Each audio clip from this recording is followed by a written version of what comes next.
여기 한 외국인 여성이 방 안 한가운데에 덩그러니 서서 혼란스러움을 감추지 못하고 있습니다. 이내 자신이 그동안 해왔던 행동에 부끄럽다는 말을 하며 좌절하고 있는데요. 대체 그녀는 한국의 무엇이 그녀를 혼란스럽게 만든 것일까요? 안녕하세요. 저는 노르웨이에서 건축 설계사로 일하고 있는 프레디라고 합니다. 저는 어렸을 때부터 건축물에 관심이 많았어요. 건축에 대한 관심은 아름다운 건축물에 호기심을 가지면서 시작되었습니다. 그래서 제가 태어난 노르웨이를 비롯한 주변 유럽 국가를 다니며 다양하고 아름다운 건축물들을 경험했죠. 이후에는 이렇게 아름다운 건축물들이 어떻게 지어졌을지를 상상해보고는 했습니다. 그러다 보니 아주 자연스럽게 건축 설계사라는 직업을 가지게 된 것 같네요. 최근 저에게는 걱정거리가 하나 생겼습니다. 부쩍 연로해진 조부모님이 사시는 집이었죠. 유럽에 가보면 100년이 넘은 집에 사는 사람들을 많이 볼 수 있습니다. 돈이 없어서라거나 이사갈 여유가 없어서가 아니라 그렇게 오래된 고택에 사는 게 전혀 문제가 되지 않기 때문이죠. 무엇보다 집안 대대로 내려온 집이라면 전통을 지키고자 더욱 소중히 여기고는 합니다. 노르웨이가 속해 있는 북유럽의 나라들은 더더욱 그런 것 같아요. 겨울이 되면 마당에 있는 나무들을 직접 베어서 땔감을 만들고 그것으로 겨울을 날 준비를 하죠. 그런 경우 집안의 난방은 벽난로가 됩니다. 벽난로가 아니라면 가장 많이 사용하는 것이 라디에이터예요. 라디에이터를 오래 써왔지만 라디에이터는 아직도 적응이 안 될 정도로 별로입니다. 공기를 데워주는 역할을 하기는 하지만 건조한 바람이 너무 심하거든요. 그렇다고 벽난로는 월등히 뛰어난가? 그것도 아닙니다. 벽난로 하나가 온 집안을 따뜻하게 해줄 수는 없으니 벽난로 주변만 따뜻하죠. 방에 들어가면 라디에이터를 틀어야 하는데 그걸 틀면 건조하고 선천적으로 기관지가 약해서 습도에 예민한 저는 라디에이터 때문에 감기에 걸리는 일이 잦았습니다. 그래서 몸이 안 좋으면 오히려 몸을 따뜻하게 만드는 게 아니라 라디에이터를 끄고 옷을 꼭꼭 껴입은 채 잠에 들었죠. 양말은 몇 겹씩 신었고 두꺼운 잠옷을 여러 겹 입어서 움직이는 것도 불편할 정도로 해야 따뜻했습니다. 물론 다른 사람들도 이렇게 껴입기는 합니다만 저는 좀 더 심한 편이에요. 가족들은 종종 너는 하와이 같은 데에서 태어났어야 한다 라며 저를 놀릴 정도거든요. 다시 본론으로 돌아가서 제가 살던 곳도 그렇게 추웠는데 조부모님이 살던 곳은 어떻겠어요? 물론 그분들은 뼛속부터 노르웨이인들이라 추위에 강하시지만 집이 노후된 만큼 집안의 난방이 좋지 않았어요. 게다가 몸도 안 좋아지셔서 저희 가족들은 지속적으로 두 분을 저희와 가까운 곳으로 모시려고 노력했습니다. 하지만 집안 대대로 내려온 집을 그냥 두고 간다면 집이 엉망이 될 거라며 절대 오지 않겠다고 으름장을 놓으시더라고요. 결국 제가 한동안 두 분이 계시는 곳으로 가서 집을 보수할 방법을 찾아보았는데 조부모님의 집은 생각보다 더 심각한 상태였습니다. 노르웨이에는 빙하가 남아있다는 거 알고 계시나요?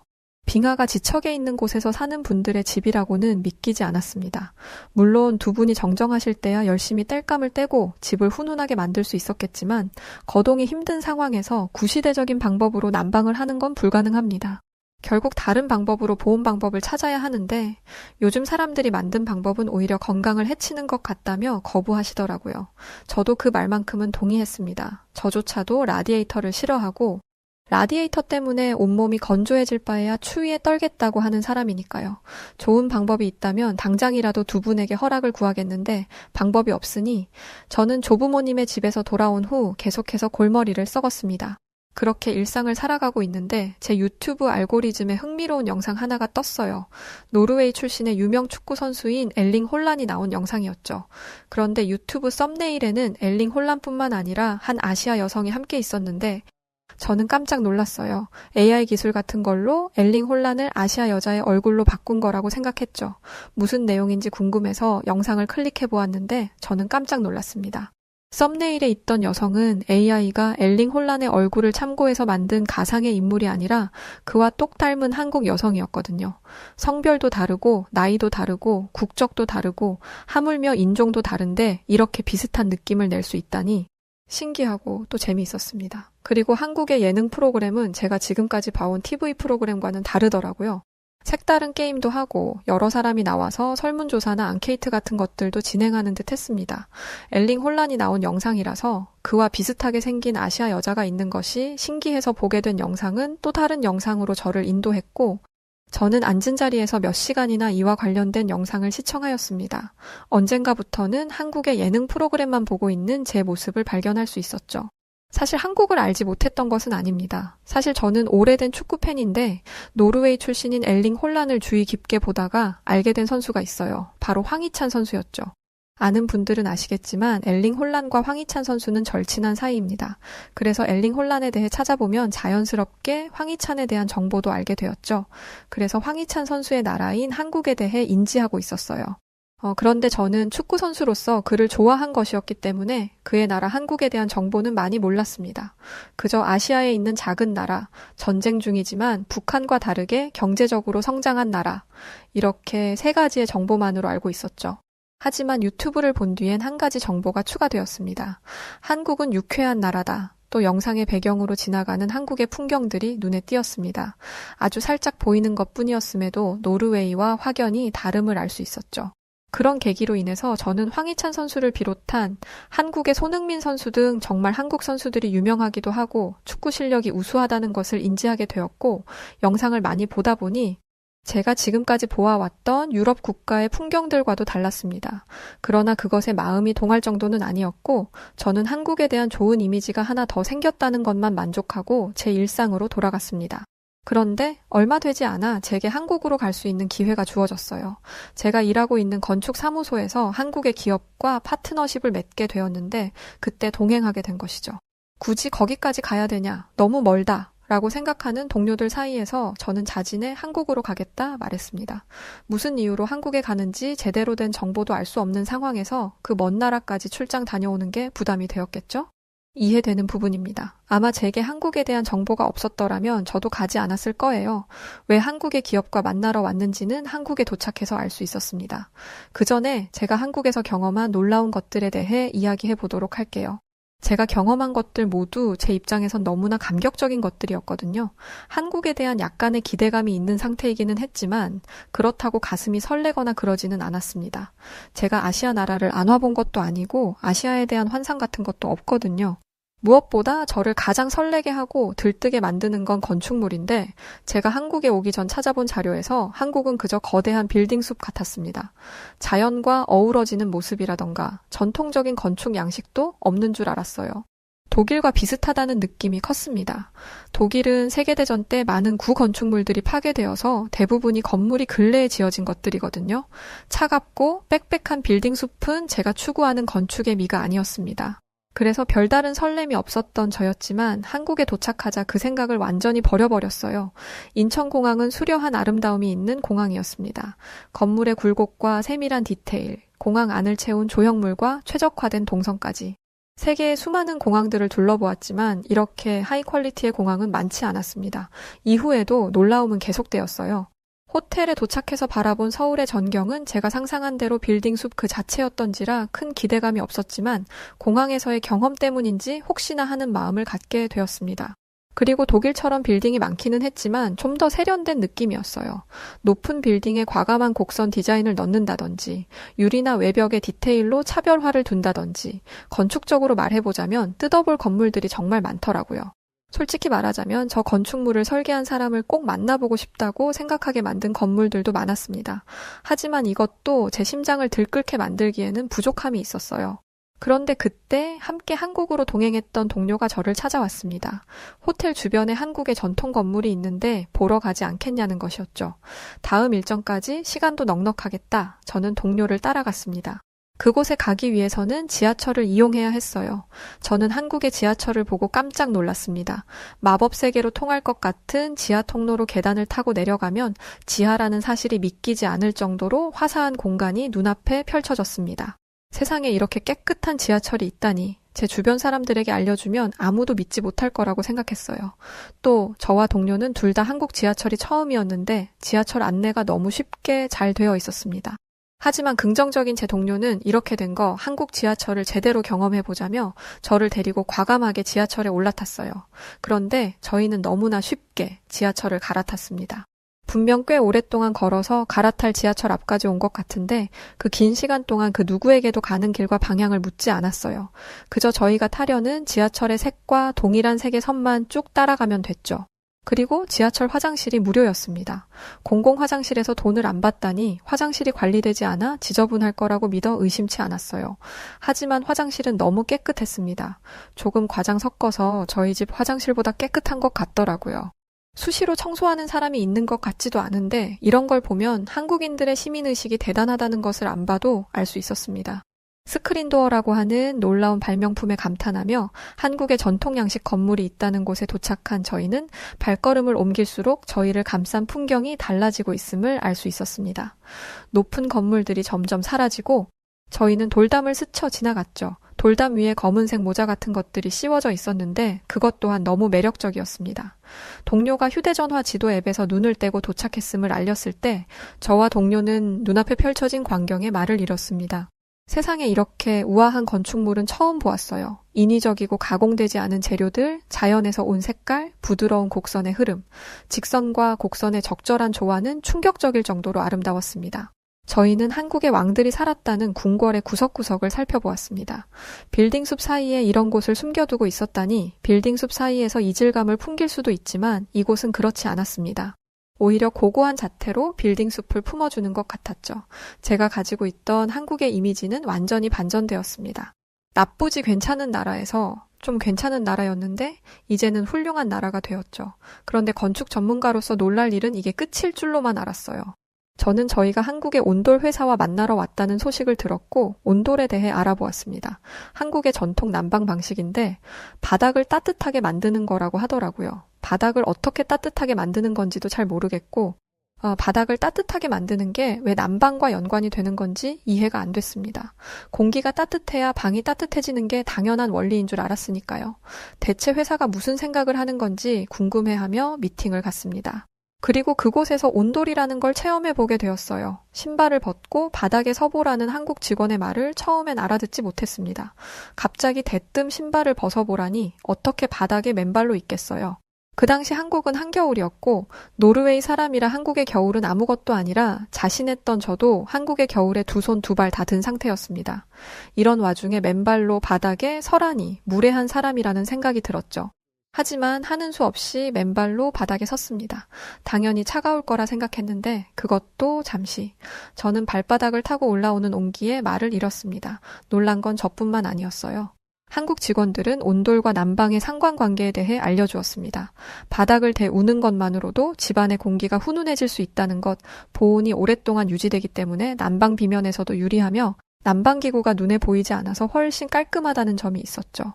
벽난로나 난로 같은 걸 사용하게 되면 보기에도 안 좋고 사용하다 보면 지저분해지기 마련인데 그런 문제가 없다는 것이었습니다. 저는 라디에이터와 온돌의 차이에 대해서도 물었습니다. 한국 직원은 단순히 공기를 데우는 것과 바닥을 데워 전체적인 공기를 훈훈하게 만드는 건 질적으로 차이가 있다며 온돌이 켜져 있는 방으로 저를 안내했어요. 우선 건조한 바람이 전혀 없었고 몸 전체가 따뜻해지는 것을 느꼈습니다. 라디에이터를 켜면 위는 따뜻하고 아래는 차가워서 늘 고통스러웠는데 온돌은 그것이 전혀 없었죠. 사실 노르웨이의 모든 가정집이 그러합니다. 한국에서 사용하는 라디에이터를 보게 되었는데 바닥에 두는 형태로 되어 있더군요. 하지만 노르웨이는 벽걸이형으로 한국으로 치면 벽걸이 에어컨과 같은 생김새를 가지고 있습니다. 라디에이터를 켜면 금세 따뜻한 바람이 나오기는 하지만 머리 위에서 나오기 때문에 얼굴로 그 바람을 그대로 맞아야 하고 그 때문에 얼굴은 항상 건조해져 피부가 상하고 눈도 따끔거릴 정도로 아파오기 시작합니다. 실제로 노르웨이 난방 시스템을 처음 접하고 하루를 그곳에서 잠자게 되면 다음날 아침 너무 건조해진 실내 공기로 인해 침을 삼키는 것도 괴로울 정도로 따가움을 느끼게 됩니다. 그래서 화장실 문을 열어놓고 욕조에 물을 받아놓는 집들이 많아요. 그렇게라도 하면 그나마 습도가 조금이나마 높아져 숨쉬는 게 편안해지기 때문이었죠. 하지만 그런 노력에도 건조해진 공기를 한국처럼 완벽한 온도와 습도처럼 맞출 수는 없었습니다. 저를 비롯한 회사의 직원들은 모두 온돌이 있는 숙소에서 나머지 일정을 소화했습니다. 저는 제가 훌륭한 힐링센터에 온 것 같았어요. 저희가 침대에서 자는 이유는 푹신함 때문도 있겠지만 바닥에서 올라오는 한기를 피하기 위함입니다. 그런데 온돌은 바닥이 따뜻하니 바닥에 이불을 깔고 누워도 전혀 문제될 것이 없었죠. 저는 온돌이 얼마나 따뜻한지 모르고 온돌을 잔뜩 높여 놓았다가 다음에 땀에 젖은 상태로 일어나기까지 했어요. 아침에 자고 일어나니 사우나한 것처럼 뜨끈뜨끈 하더라고요. 유럽에서는 독소를 뺀다며 주기적으로 사우나를 하는데 한국인들은 그런 곳이 없어도 되겠다는 생각이 들었습니다. 사실 일적으로 방문한 거라 관광객들처럼 돌아다니는 것은 아니었지만 그래도 많은 한국인들을 만날 수 있었어요. 저는 한국 사람들을 경험하면 할수록 저를 한국으로 이끌어준 엘링 홀란 선수가 한국의 황희찬 선수와 가깝게 지내는 이유를 이해할 수 있을 것 같았습니다. 한국인들은 너무 친절했어요. 처음에는 저희와 비즈니스적으로 잘해보아야 하니 친절하게 구는 거라고 생각했지만 전혀 아니었습니다. 한국 회사의 직원들 뿐만 아니라 저희가 묵던 숙소의 직원들, 식당에서 만난 사람들, 길을 묻는 저희를 안내해 주었던 한국인들 모두 따뜻하고 친절했어요. 그걸 정말 몸소 깨달았던 일을 경험했던 적도 있습니다. 한국 일정 중에 쉬는 날이 있었어요. 함께 왔던 동료와 한국의 전통시장에 구경을 가기 위해 숙소와 가까웠던 버스 정류장으로 가게 되었는데 한국 버스 정류장은 박스 형태로 버스를 기다리는 사람이 추운 겨울날 몸을 녹이면서 기다릴 수 있도록 시스템이 준비되어 있었어요. 사실 그런 시스템에 정말 동료와 크게 놀랐었는데 더 놀라운 일을 겪고 말았었죠. 처음 정류장에 마련되어 있는 투명 박스의 정체를 몰라서 근처를 서성이면서 슬쩍슬쩍 보게 되었었는데 한 젊은 한국인이 그런 저희 모습을 보더니 유창한 영어를 구사하면서 추우니까 안에서 기다리시면 된다며 알려주던 것이었어요. 저희는 그런 한국인의 안내로 정류장에 있던 투명 박스 안으로 들어왔는데 따뜻한 공기가 박스 안을 에워싸고 있었고 더 신기했던 건 정류장 박스 안에 있던 의자에서도 온기를 느낄 수 있었습니다. 바로 난방이 되는 의자였던 거죠. 사람들이 사는 생활 속 편의시설들에 이런 배려 넘치는 시스템들이 준비되어 있다니 정말 한국의 세심함에 감탄했었어요.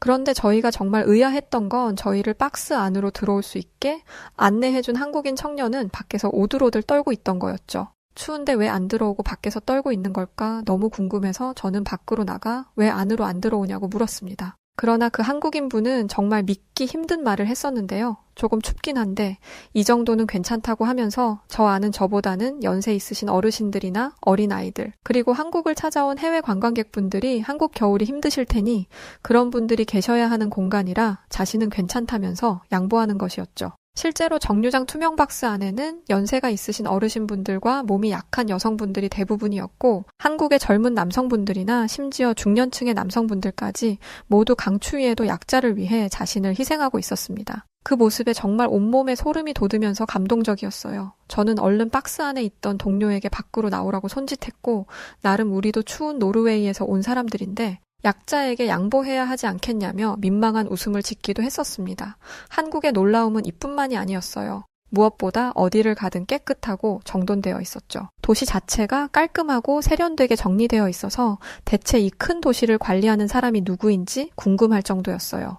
한국에서의 모든 일정이 끝나고 저희 회사 직원들은 모두 입을 모아 온돌 계약을 확정했습니다. 저희는 온돌 기술과 제품을 들여와 저희 회사가 짓는 건물에 적용하기로 했어요. 그리고 이때 오랫동안 고민해왔던 문제의 해결 방법을 찾았습니다. 바로 조부모님의 집의 난방이었어요. 온돌이라면 벽난로처럼 노출되어 있는 것이 아니기 때문에 집 구조를 크게 바꾸지 않아도 될 것이고 제가 경험했듯이 라디에이터와는 차원이 다르기 때문에 조부모님도 긍정적으로 생각하실 거라 생각했습니다. 하지만 한 번도 경험해보지 못한 것에 대해 의심하실 것 같아 고민을 하고 있는데 제 고민을 알게 된 한국인 직원이 선물이라며 큰 박스 하나를 들고 왔어요. 그건 바로 전기장판이라는 것이었습니다. 보통은 전자파 걱정을 하는데 이 제품은 전자파가 전혀 없는 안전한 제품이라 노인병원에도 많이 판매되는 제품이라고 하더라고요. 저는 직원에게 크게 감사하며 노르웨이로 돌아왔습니다. 이걸로 꼭 조부모님을 설득하겠다고 하면서 말이죠. 조부모님은 제 말을 의심하셨습니다. 이 말을 믿어도 되나 긴가민가 하시더라고요. 그 정도로 변화를 주려면 큰 공사가 필요할 텐데 뭘 믿고 집을 고치는 걸 허락해 주냐고 하셨죠. 그래서 저는 전기장판을 드리며 이걸 한 번만 써보시라 말씀드렸습니다. 온도를 설치하면 이 전기장판 같은 훈훈함이 온 집안에 퍼질 거라고요. 한국 직원의 판단은 100% 옳았습니다. 조부모님은 전기장판을 쓴 지 일주일도 지나지 않아 온돌 설치를 허락하셨어요. 추우면 자동적으로 몸이 경직돼서 자고 일어나면 몸이 찌뿌둥한 경우가 많았는데 전기장판을 쓰고 나서부터는 근육이 이완되어서 잠자리의 질이 달라졌다고 하시더군요. 저는 회사에 이 기쁜 소식을 전했고 회사는 한국에서 들여온 기술과 제품을 시험해 볼 겸 저희 조부모님의 집에 온돌을 설치했습니다. 결과적으로 조부모님은 지금까지 만족하며 온도를 쓰고 계십니다. 항상 집안에서 신발을 신고 계시던 분들이 맨발로 돌아다니시기도 하고 손주들은 바닥에서 눕고 기며 놀고는 하죠. 온도 조절도 버튼 몇 개면 가능하니 이보다 좋은 것이 없다고 하시네요. 춥디 추운 노르웨이에 온돌이 많이 퍼져나가서 많은 사람들이 이 훌륭한 온돌 문화를 경험할 수 있으면 좋겠습니다. 저도 그러기 위해 노력할게요. 자, 오늘은 노르웨이 건축 설계사가 한국 기업과의 미팅건으로 한국을 찾아 직접 온도를 체험하고 느꼈던 감정들을 담아주셨던 사연이었습니다. 오늘의 사연 어떻게 들으셨나요? 오늘의 사연이 재미있으셨다면 구독과 좋아요 부탁드리고요. 그럼 지금까지 다양한 해외 감동 사연들을 읽어드리는 여우튜브 송은지였습니다. 끝까지 영상 시청해주신 모든 분들 감사합니다. 더 좋은 내용으로 또 찾아뵐게요. 고맙습니다.